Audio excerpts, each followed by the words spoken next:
Newsflash, nobody feels motivated to do yoga at home, not even teachers.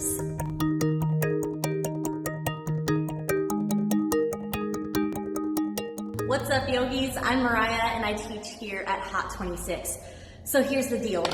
Our doors are closed, the world has shut down, and we miss our studios. But that doesn't mean you have to stop your practice. But I get it. You're home, you've got your kids, and all of those other distractions, and I'm sure that doing yoga is probably the last thing on your mind. But let's be honest, you're probably going a little stir crazy right now, and I'm sure that even 1 hour of a halfway zen sounds like it could be amazing. Well, we've got some Hot 26 teachers here to share their tips on how they overcame that slump and continue to stay excited and motivated about their practice.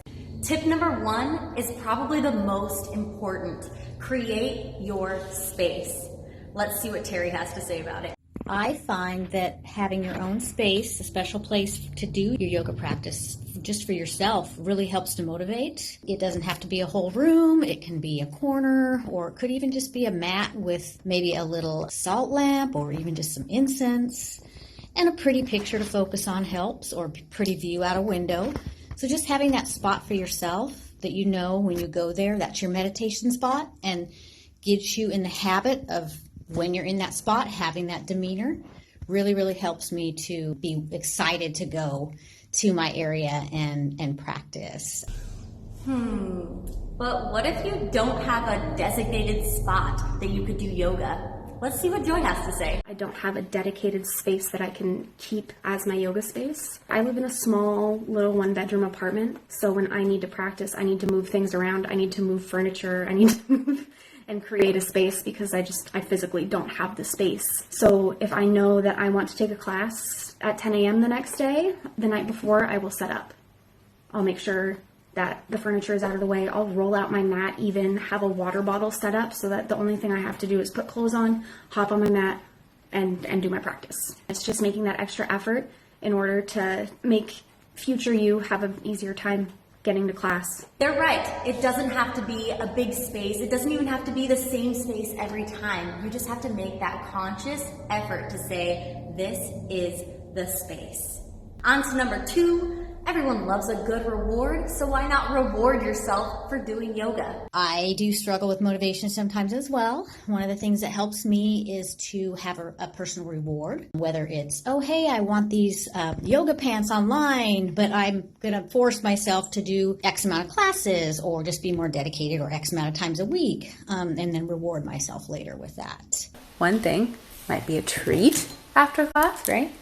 Kit Kats. Those are my favorite. Another favorite of mine is my wine. Wine after class? Sounds good to me. This brings us to tip 3, plan ahead. Here's Amanda to let you know a little more. I just decide to schedule a class here and there, and no matter what, I'm going to do it. I'm going to make it to it. It's true. If you just go into Punch Pass and even a week in advance, make your reservations for all of those classes, you'll get a link emailed to you 20 minutes before class. So not only did you commit yourself the first time to making your reservations, but you also got an extra little reminder 20 minutes before class that, hey, it's time to get your camera up, it's time to get your clothes on and get ready for yoga. Number 4, work towards a goal and make it specific. Let's see what goal gets Brittany going. What motivates me to get out of bed and get moving? It has been my handstand practice. And these dogs definitely wake me up.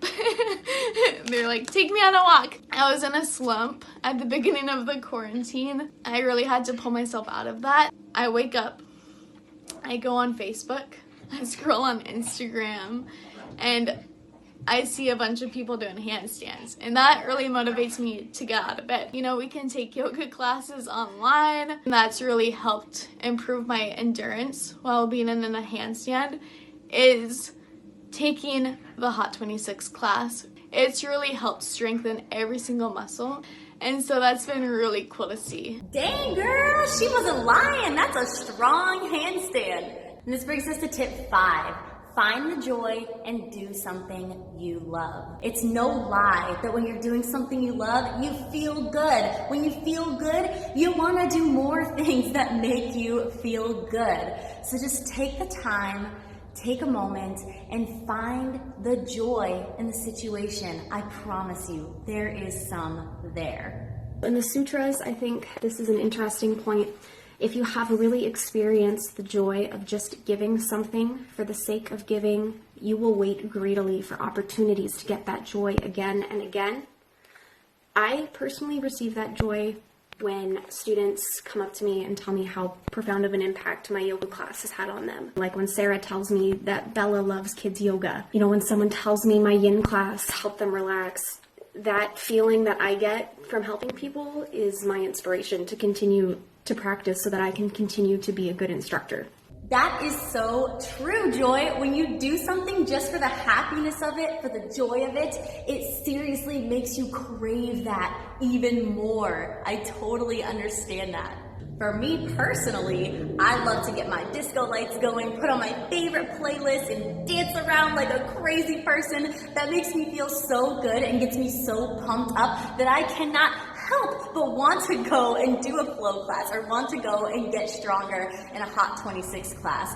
But sometimes the approach doesn't have to be so party animal. It can be a little more simple. Let's see what Terry has to say. And sometimes it's just getting to that spot, having a little meditation, and just sitting there and closing my eyes or focusing and getting in that space that motivates me to relax my body and be okay, now it's time to practice. So just find what works for you. Find what brings you that joy. Find something that you love to make you feel good. Because when you're feeling good, it makes you want to do more things that make you feel good. It's so simple, it's complicated. And this brings us to our last tip. Tip number 6, take action. We've got Chrissy here to tell us her view on it. These are things that we want to do, right? They feel good, they're beneficial to us, and we still resist doing them. So what's going to overcome that? The answer that I kind of came up with is just to take action, push past all of those feelings of resistance and just do it anyway. Why wait for the motivation to take action when the action itself can be your motivation? Please remember that we are all there doing it with you, so you are not alone. And she is absolutely right. You are not alone. Well, I hope you got something helpful out of this. If not to motivate you to practice yoga at home, hopefully it just motivates you to do something else that you really want to do. We've got live classes every single day with real life teachers. We can see you. I can see you. If you have your camera on, we're here to help you. We can give you that adjustment if you need it. We're here for you and we're here with you. Thanks for watching today. Namaste.